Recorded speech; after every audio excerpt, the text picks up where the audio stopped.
Sabarimala സ്വർണ്ണക്കൊള്ളയിൽ Thiruvithamkoor Devaswom board മുൻ അധ്യക്ഷൻ PS Prashant ഉൾപ്പെടെയുള്ളവർക്കെതിരെ പുതിയ കേസെടുക്കുന്നതിൽ നിയമോപദേശം തേടി പ്രത്യേക അന്വേഷണ സംഘം. നിലവിലുള്ള കേസിന്റെ ഭാഗമായി അന്വേഷിക്കണമോ പുതിയ FIR രജിസ്റ്റർ ചെയ്യണോ എന്നതിലാണ് SITക്ക് ആശയക്കുഴപ്പം. ഇതിനിടെ മുൻ ദേവസ്വം മന്ത്രിയും CPIM നേതാവുമായ കടകംപള്ളി സുരേന്ദ്രൻ ആഭ്യന്തരമന്ത്രി രമേശ് ചെന്നിത്തലയുമായി കൂടിക്കാഴ്ച നടത്തി.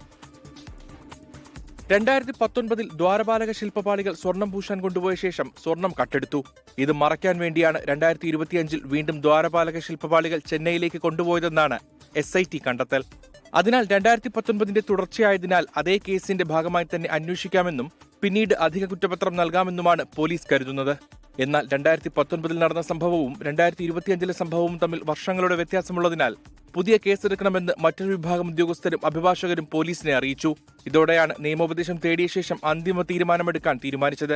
പഴയ കേസിന്റെ ഭാഗമായി അന്വേഷിച്ചാൽ PS പ്രശാന്ത്, മുൻ ദേവസ്വം ബോർഡ് അംഗങ്ങൾ, ശബരിമല തന്ത്രി പോലുള്ളവരുടെ അറസ്റ്റ് ഒഴിവാക്കും. അതേസമയം കേസിൽ ഹൈക്കോടതി സർക്കാരിന്റെ അഭിപ്രായം തേടുമ്പോൾ സർക്കാർ നിലപാടറിയിക്കുമെന്നും മന്ത്രി K മുരളീധരൻ. ശബരിമലയുടെ സ്വർണ്ണക്കൊള്ള സംബന്ധിച്ച് സാർ അങ്ങേക്കറിയാം, അത് SITയുടെ പൂർണ്ണ നിയന്ത്രണത്തിലാണ്. ആ അന്വേഷണത്തിൽ സർക്കാരിന് ഇടപെടാനുള്ള അവകാശമില്ല. ഹൈക്കോടതിയിൽ പൂർണ്ണമായിട്ടുള്ള റിപ്പോർട്ട് ചാർജ് ഷീറ്റ് കൊടുത്തതിന് ശേഷം സർക്കാരിനോട് അഭിപ്രായം ചോദിക്കുമ്പോൾ സർക്കാർ അഭിപ്രായം രേഖപ്പെടുത്തുന്നതാണ്.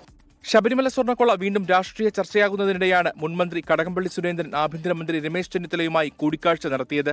രമേശ് ചെന്നിത്തലയുടെ വഴുതക്കാട്ട് വീട്ടിലെത്തിയായിരുന്നു കൂടിക്കാഴ്ച.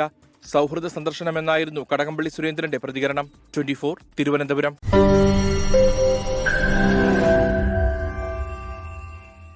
ലോകത്തെവിടെയായാലും ഏത് സമയത്തും 24 വാർത്തകളും ഓഗ്മെന്റഡ് റിയാലിറ്റി പാക്കേജുകളും എക്സ്പ്ലെയിനറുകളും വിശദമായി കാണാൻ ഞങ്ങളുടെ YouTube ചാനൽ നിങ്ങൾക്ക് സബ്സ്ക്രൈബ് ചെയ്യാം.